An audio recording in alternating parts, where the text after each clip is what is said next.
Bapak Surgawi, kami mau dengar isi hatimu, kami mau dengarkan firman-Mu yang berkuasa itu, dan kami percaya firman-Mu akan mendatangkan mujizat di dalam hidup kami. Berikan kepada kami understanding, pengertian, dan hikmat, sehingga kami bisa mengerti isi hati Tuhan. Hanya di dalam nama Tuhan Yesus kami berdoa, mari sama-sama kita katakan, amin. Saudara, Abuna akan melanjutkan topik kita pada hari Rabu yang lalu. Hari Rabu yang lalu masih ingat, kita belajar mengenai keluarnya bangsa Israel dari Mesir, dan hari ini kita akan melanjutkan untuk belajar tentang apa yang menjadi refleksi bagi kekristenan di dalam kasus itu, terutama dalam situasi dan kondisi kita di masa pandemi hari-hari ini. Buka Alkitab saudara kembali di dalam Keluaran pasal yang ke-12 ayat 21 sampai ayat 28. Secara khusus pada hari ini kita akan membaca dan belajar dari Keluaran pasal 12 ayat 21 sampai ayat yang ke-28. Lalu Musa memanggil semua tua-tua Israel serta berkata kepada mereka, "Pergilah, ambillah kambing domba untuk kaummu dan sembelilah anak domba Paskah. Kemudian kamu harus mengambil seikat hisop dan mencelupkannya ke dalam darah yang ada dalam sebuah pasu, dan darah itu kamu harus sapukan pada ambang atas dan pada kedua tiang pintu. Seorang pun dari kamu tidak boleh keluar pintu rumahnya sampai pagi. Dan Tuhan akan menjalani Mesir untuk menulahinya. Apabila ia melihat darah pada ambang atas dan pada kedua tiang pintu itu, maka Tuhan akan melewati pintu itu dan tidak membiarkan pemusnah masuk ke dalam rumahmu untuk menulahi. Kamu harus memegang ini sebagai ketetapan sampai selama-lamanya bagimu dan bagi anak-anakmu. Dan apabila kamu tiba di negeri yang diberikan Tuhan kepadamu, seperti yang difirmankannya, maka kamu harus pelihara ibadah ini. Dan apabila anak-anakmu berkata kepadamu, apakah artinya semua ibadahmu ini? Maka haruslah kamu berkata, itulah korban Paskah bagi Tuhan yang melewati rumah-rumah orang Israel di Mesir ketika ia menulahi orang Mesir, tetapi menyelamatkan rumah-rumah kita. Lalu berlututlah bangsa itu dan sujud menyembah. Pergilah orang Israel, lalu berbuat demikian seperti yang diperintahkan Tuhan kepada Musa dan Harun. Demikianlah diperbuat mereka. Haleluya. Saudara, kita tahu kisah ini adalah detik-detik bangsa Israel berakhir sebagai budak. Dan mereka akan pergi ke Gunung Sinai untuk beribadah kepada Tuhan sebagai orang yang merdeka. Kita tahu tulah terjadi di Mesir sebanyak 10 kali, dan tulah ini adalah tulah yang ke-10, puncak, di mana Tuhan mengambil kehidupan dari semua anak sulung yang ada di Mesir, bukan hanya manusia, termasuk binatang milik mereka. Tetapi ada jaminan bahwa ternyata tulah ini tidak mengenai orang-orang Israel. Dan bagaimana caranya agar orang Israel itu tidak mengalami atau ikut di dalam penghukuman Tuhan? Tuhan memberikan petunjuk kepada Musa untuk disampaikan kepada tua-tua Israel. Lalu tua-tua Israel memerintahkan dan menyampaikan itu kepada orang Israel, dan mereka diminta untuk melakukan sejumlah hal. Itulah perikop yang barusan kita baca tadi, sejumlah hal. Lihat apa hal pertama yang diperintahkan kepada mereka, yang menjadi refleksi buat kita di dalam ayat 21. Pergilah ambil kambing domba untuk kaummu dan sembelilah anak domba Paskah. Pergilah ambil kambing domba untuk kaummu dan sembelilah anak domba Paskah. Ini bicara tentang korban. Saudara, Tuhan sedang memberitahukan kepada bangsa Israel bahwa untuk membebaskanmu, kamu harus membuat atau membawa korban di hadapan Tuhan. Dan korban di masa itu berasal dari kambing atau domba yang masih muda. Katakan bersama-sama dengan Abuna, korban. Salah satu cara untuk mendekat kepada Tuhan, menyenangkan hati Tuhan, saudara, adalah membawa korban di hadapannya. Makanya kita tidak boleh menganggap remeh apa yang kita persembahkan kepada Tuhan itu sesungguhnya menjadi kunci keselamatan kita. Di sini kita melihat bahwa Tuhan sedang membawa bangsa Israel di dalam satu pengertian yang baru. Bahwa engkau bisa selamat seperti ini ketika ada yang berkorban bagimu. Malam itu mereka diminta untuk melakukan sebuah ritual, yaitu memotong kambing dan domba muda sebagai korban Paskah bagi Tuhan. Nanti saya akan jelaskan lebih lanjut mengenai korban Paskah itu. Tetapi pada bagian yang pertama ini yang menjadi refleksi buat kita, mari di masa dan situasi seperti ini, kita justru menjadi orang-orang yang lebih radikal lagi membawa korban di hadapan Tuhan. Banyak orang menafsirkan bahwa korban itu uang. Saudara, tidak semata-mata demikian. Hatimu, waktumu, pikiranmu, tenagamu. Ketika kita sedang banyak berada di rumah dan tidak memiliki aktivitas apa-apa, apa yang bisa kita lakukan? Mari kita memberi waktu kita sebagai korban yang terbaik bagi Tuhan. Pagi bisa berdoa, siang bisa baca Alkitab, malam bisa merenungkan kebenaran firman Tuhan. Lebih banyak waktu buat Tuhan. Apa yang bisa kita support dari materi yang kita punya. Itu semua satu paket dengan apa yang disebut dengan membawa korban di hadapan Tuhan. Tuhan sedang memberitahu juga kepada bangsa Israel bahwa mereka ditebus, saudara. Jadi tema dari domba Paskah ini sebenarnya adalah korban untuk penebusan. Ketika kita datang kepada Tuhan membawa korban, maka kita tidak sedang menyuap Tuhan, tidak. Kita sedang mempraktekkan sebagai orang-orang yang sudah ditebus melalui kematian Tuhan di atas kayu salib. Kenapa demikian? Karena ini adalah bayang-bayang dari apa yang akan terjadi di perjanjian baru. Yesus mati di atas kayu salib untuk siapa? Untuk saudara dan saya. Pengganti. Kata penebus itu artinya pengganti, saudara. Pengganti kematianmu adalah korbanmu. Maka engkau menjadi selamat karena korban itu. Yesus mati di atas kayu salib sebagai pengganti hidup kita. Maka ketika engkau menyadari bahwa engkau adalah bagian dari perayaan Paskah, ada satu kepastian iman di dalam dirimu, Bapak Ibu. Walaupun hari-hari ini situasi sedang buruk, kita berada di tengah pandemi, kita sudah memiliki Tuhan yang menebus kita, mengganti nyawa kita. Itu kekuatan iman. Tidak berarti lantas Anda gegabah pergi keluar dan berkata, aku sudah ditebus oleh darah Tuhan Yesus. Itu konyol. Kekuatan iman itu adalah kepastian di dalam dirimu sehingga engkau tidak perlu ragu-ragu akan kehidupanmu itu. Aku sudah ditebus oleh Tuhan dan Dia adalah anak domba Paskah yang sempurna.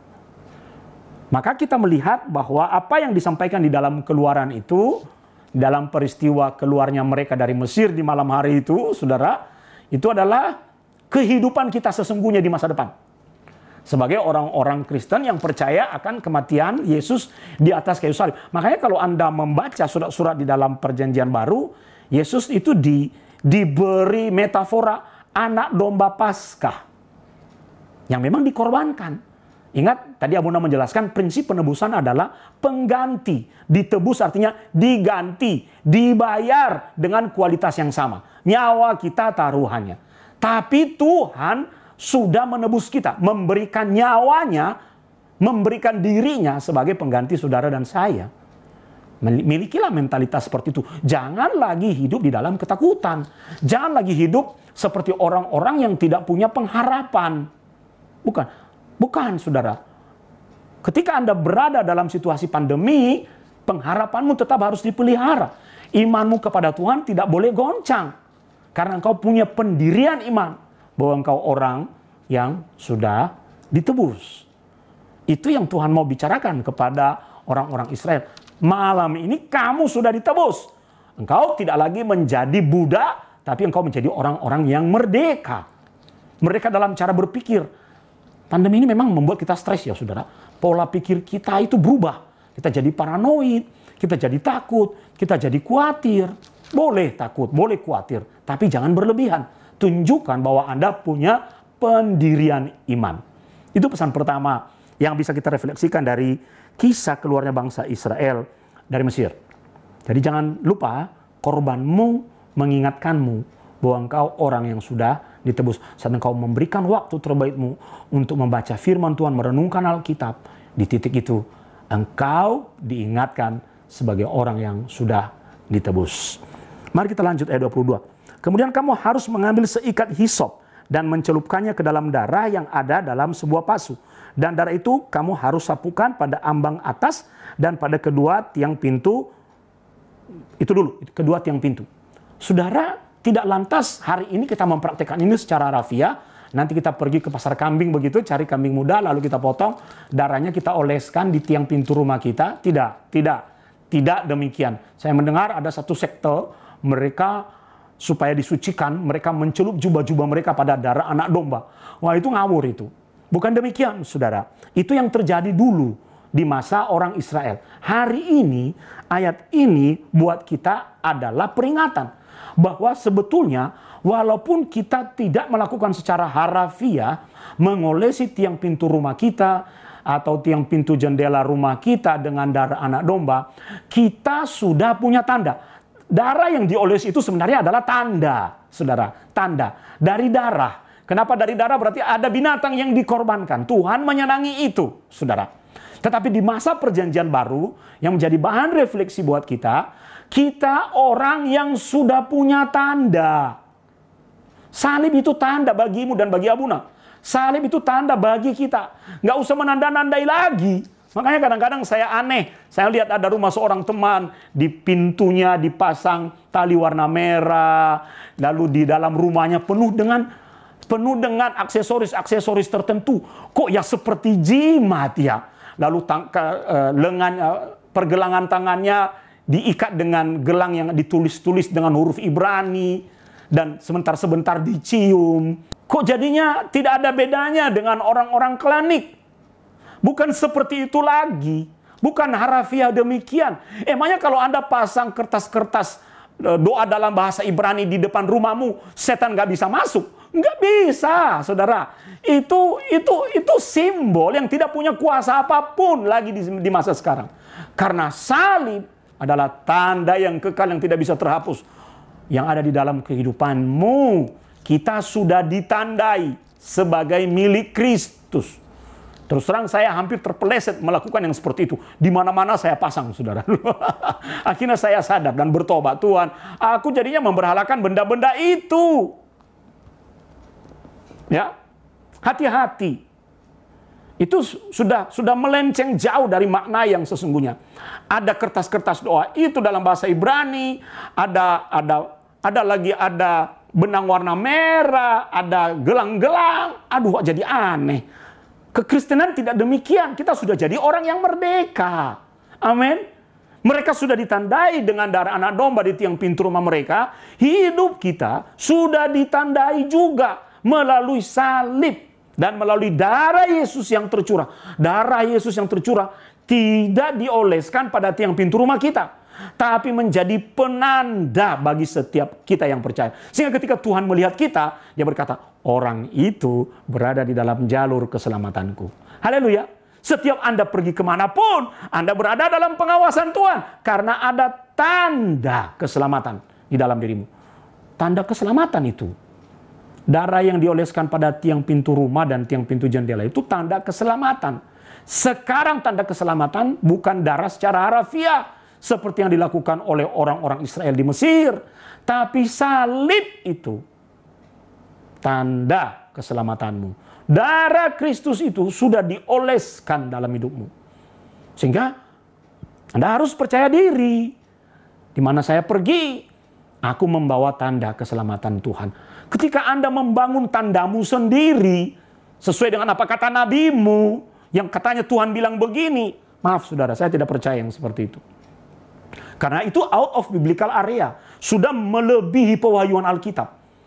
Sebab pewahyuan tertinggi kita adalah Alkitab. Jadi jangan mengada-ada. Mari kita lihat berikutnya. Di dalam ayat 22. Seorang pun dari kamu tidak boleh keluar pintu rumahnya sampai pagi. Wah, itu artinya diisolasi, saudara. Tetap di dalam rumah. Ya, mereka tidak mengerti apa yang terjadi sebenarnya dan seperti apa Tuhan bekerja menulahi orang Mesir. Mereka cuma diminta tetap berada di dalam rumah pada rentang waktu tertentu. Mereka melakukan upacara ini pada petang hari menjelang sore, saudara. Dan mereka harus tetap di dalam rumah seperti firman Tuhan katakan sampai pagi. Sampai pagi itu sampai matahari muncul dari timur, saudara. Itu adalah tenggat waktu di mana jam malam berlaku bagi orang Israel yang ada di Mesir pada masa itu. Ada dua kata kunci di sini, tinggal di dalam rumah dan mematuhi jam malam. Saudara, refleks yang penting buat kita adalah ketika kita berada di dalam rumah, maka itu menjadi seperti kota benteng yang tidak akan pernah bisa ditembus. Coba lihat di dalam situasi pandemi hari-hari ini. Ketika engkau keluar rumah, jauh lebih rentan situasimu dibanding saat engkau berada di dalam rumah. Ketika senang pergi-pergi, ngelayap kemana-mana, memang mungkin protokol kesehatan. Tapi yang namanya paparan itu kan bisa terus hari, jam ini ke tempat ini, jam ini ke tempat ini. Paparannya makin lama makin tinggi. Seberapa kuat daya tahan tubuh kita. Itulah sebabnya Tuhan mau mengingatkan kita. Mari tetap berada di dalam rumah dan jangan tinggalkan rumah. Home base-nya kita adalah rumah. Karena di situ kita makan, di situ kita tidur, di situ kita berinteraksi. Banyak orang-orang memiliki banyak home base. Tapi bagi Tuhan, di dalam situasi seperti ini, penting merefleksikan pengalaman orang Israel. Coba mereka iseng, kepo, pingin tahu. Ayo keluar yuk, lihat. Apa yang terjadi? Covering mereka tidak ada. Karena covering mereka ada di dalam rumah. Tulah bisa mengenai mereka. Sesuatu yang berbahaya sedang beredar di luar sana. Sesuatu yang mengancam nyawa sedang berjalan berkeliling di luar sana. Supaya kita tidak terkena, mari kita stay at home. Tetap berada di tempat. Apakah berarti kita tidak perlu bekerja? Boleh. Boleh. Itu bagian dari aktivitasmu. Ya. Tapi jangan lupa, home base-mu itu rumahmu. Tempat proteksimu itu rumahmu. Apalagi di situ Tuhan Yesus, maaf ya saudara, firman Tuhan menambahkan, seorang pun dari kamu tidak boleh keluar dari rumahnya sampai pagi. Jadi ada jam malam, ada batasan. Saya percaya saudara, pada akhirnya nanti virus ini akan hilang dengan sendirinya kok. Kapan? Kita tidak tahu. Tuhan berkata sampai pagi. Nah sampai paginya COVID berakhir ini kapan? Kita tidak tahu. Jadi selama COVID ini belum berakhir, perbanyaklah waktumu untuk berada di rumah.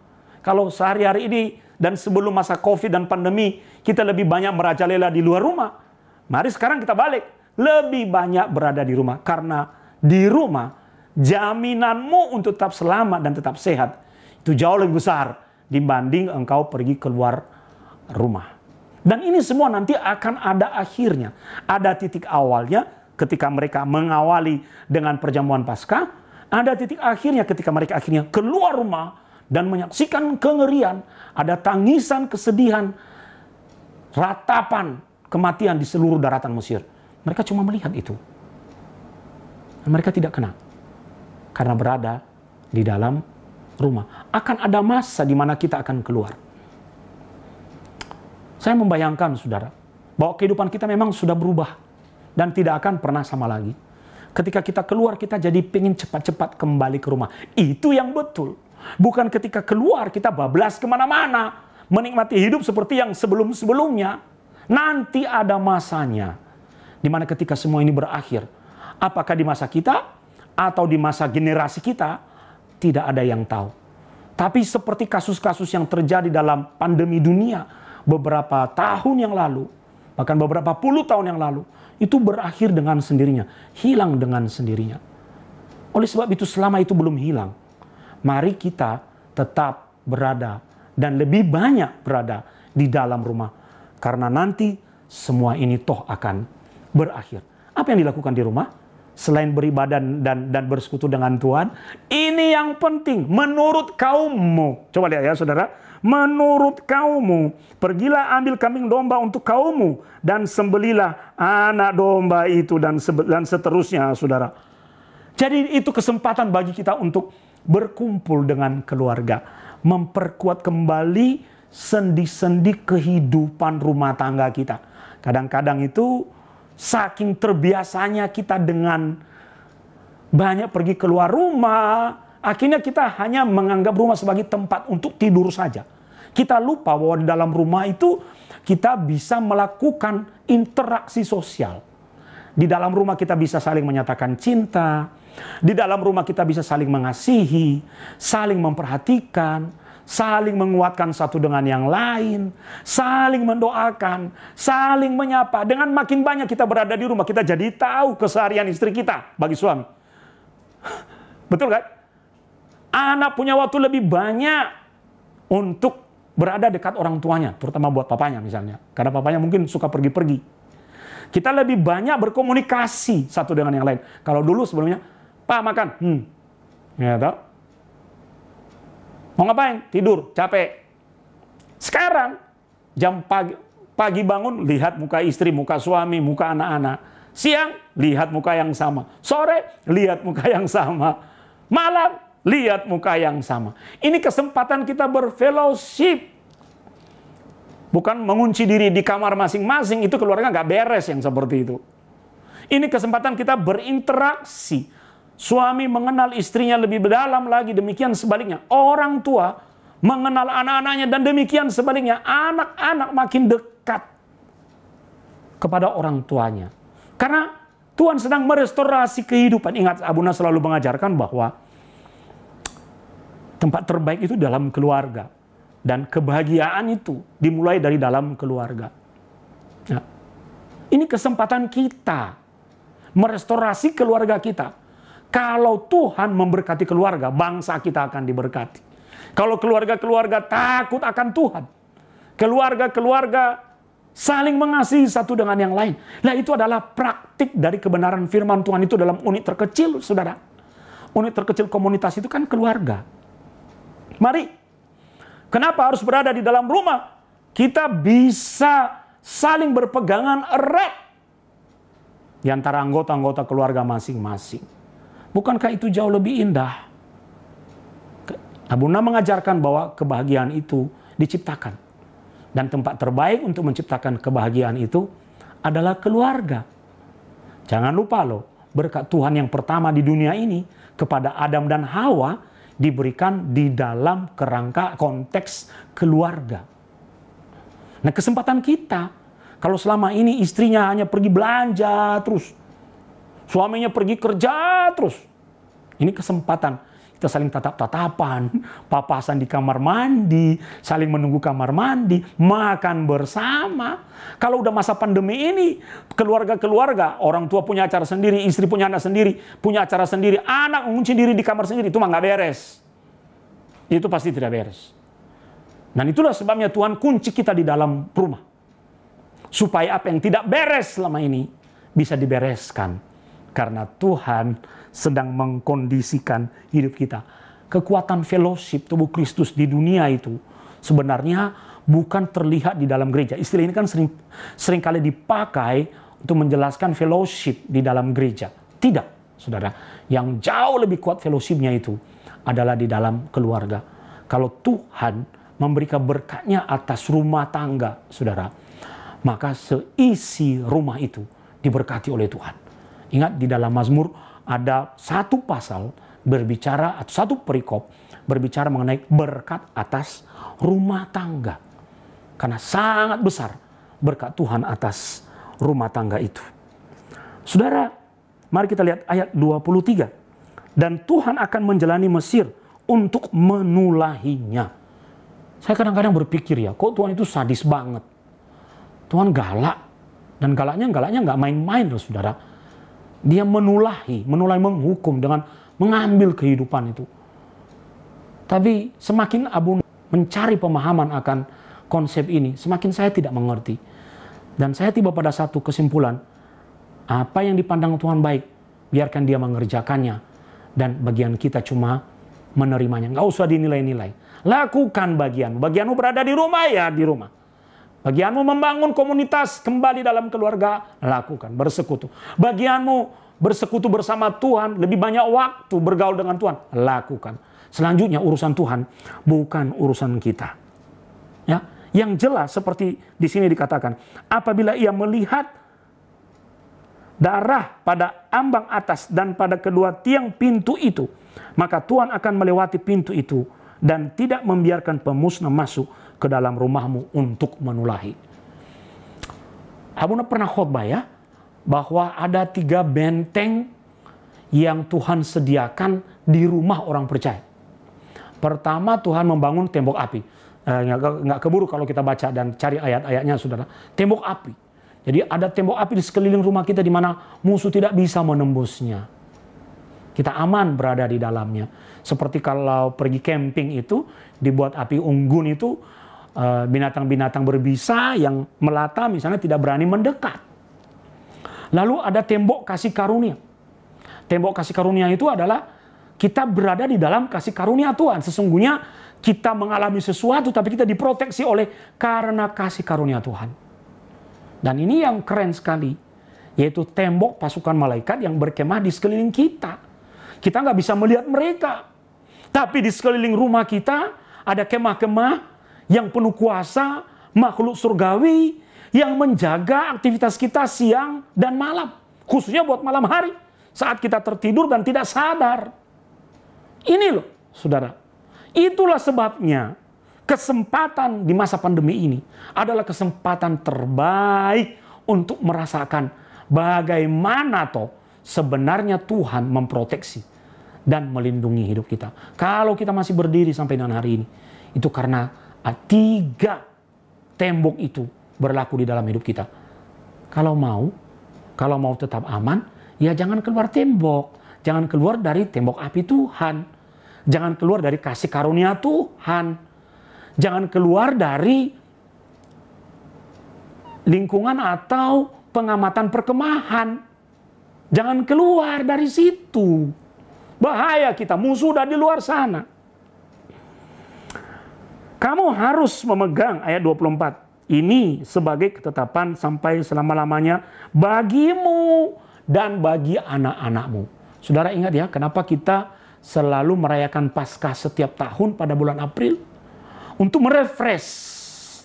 Bukan berarti untuk mengingatkan kita bahwa kita ditebus pada saat itu. Tidak. Penebusan sudah selesai. Sudah dilakukan. Sudah terjadi. Seperti ulang tahun. Sudah lahir kita. Jadi setiap tahun yang kita rayakan apa? Bersyukur. Memperingati. Mengingatkan kita. Merefresh kita. Mungkin selama ini yang ada dalam pikiran kita adalah hal-hal lain. Supaya kita tahu bahwa kita orang yang memang sudah ditebus. Orang yang sudah diselamatkan. Orang yang dijaga oleh Tuhan. Itulah sebabnya kita harus mengajarkan ini juga kepada anak-anak. Kesempatan orang tua mengajar anak-anaknya berdoa. Mendekat kepada Tuhan. Bangun mezbah sekeluarga bersama-sama. Itu artinya kamu harus memegang ini. Tahu memegang ya saudara. Jangan lepaskan. Kata memegang di situ artinya jangan sampai lepas dari peganganmu. Kalau kita memegang gelas kaca, melepaskan pegangan kita pada gelas kaca akan membuat gelasnya jatuh dan pecah. Itu juga yang akan terjadi. Itu yang akan terjadi. Sebagai tetapan sampai selama-lamanya bagimu dan bagi anak-anakmu. Ayat 25. Dan apabila kamu tiba di negeri yang akan diberikan Tuhan kepadamu, seperti yang difirmankannya, maka kamu harus pelihara ibadah ini. Dan apabila anak-anakmu berkata kepadamu, apakah artinya ibadahmu ini? Lihat ayat 27. Maka haruslah kamu berkata, itulah korban Paskah bagi Tuhan yang melewati rumah-rumah orang Israel di Mesir ketika ia menulahi orang Mesir, tapi menyelamatkan rumah-rumah kita. Kunci rahasia bagi penebusan adalah keselamatan. Dan keselamatan itu didatangkan atas rumah-rumah kita. Perhatikan ya, rumah-rumah kita. Rumah-rumah kita itu ya, jamak ya.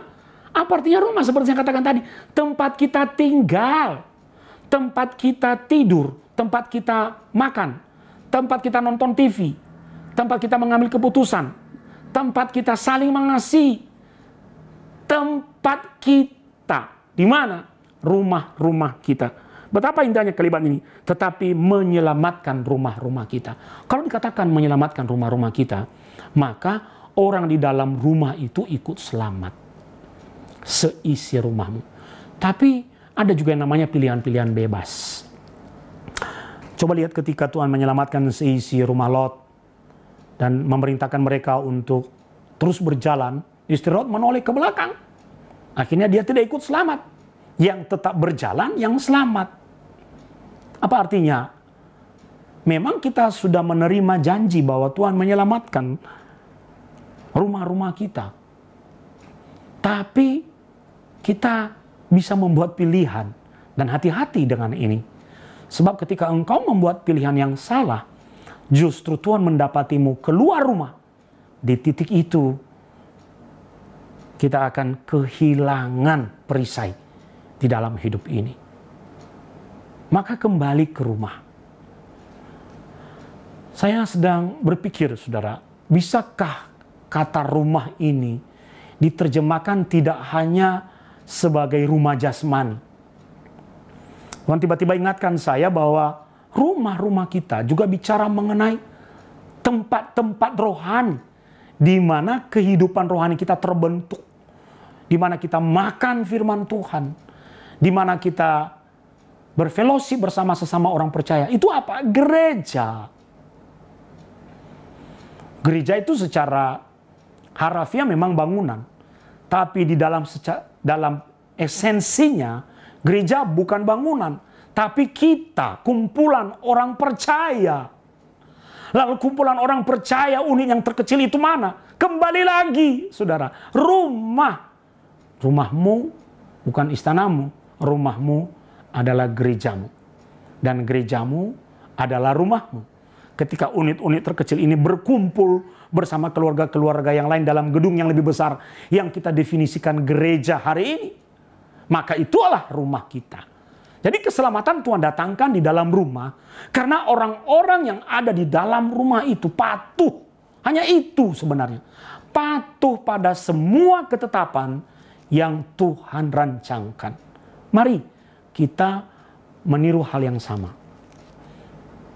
Betapa sederhananya kunci rahasianya, yaitu patuh. Ingat Tuhan berkata kepada Musa, kasih tahu, katakan ini. Nah, kalau Tuhan sudah memberi petunjuk, Tuhan sudah berkata harus begini-begini, bagian kita itu apa? Patuh, taat, melakukan. Jangan lagi coba-coba, ini gimana? Ini gimana? Ya, jangan. Ya, nurut aja, kenapa sih? Ketika Anda memang harus keluar rumah untuk beraktivitas, maka Anda harus punya keinginan untuk cepat-cepat kembali kemana? Ke rumah. Itu adalah tempat aman bagimu. Itu saja firman Tuhan buat kita pada minggu ini. Dan saya percaya ini akan menginspirasi kita dalam cara kita menjalani kehidupan, menjalani aktivitas, menjalani pekerjaan.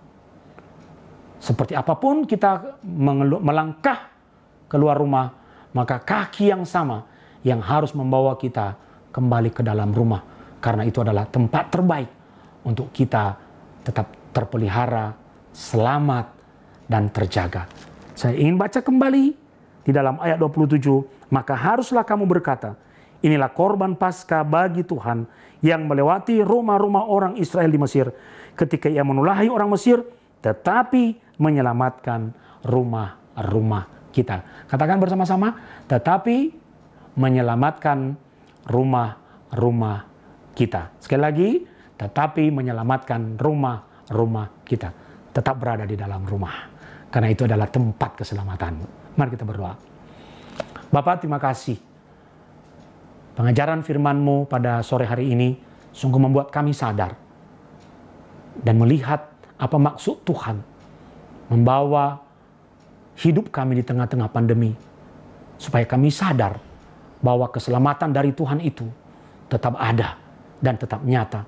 Karena kami berada di dalam rumah. Biarlah firman-Mu, ya dan amin, digenapi dalam hidup kami. Terima kasih Tuhan. Meteraikan itu hanya di dalam nama Tuhan Yesus kami berdoa. Mari sama-sama kita katakan, amin.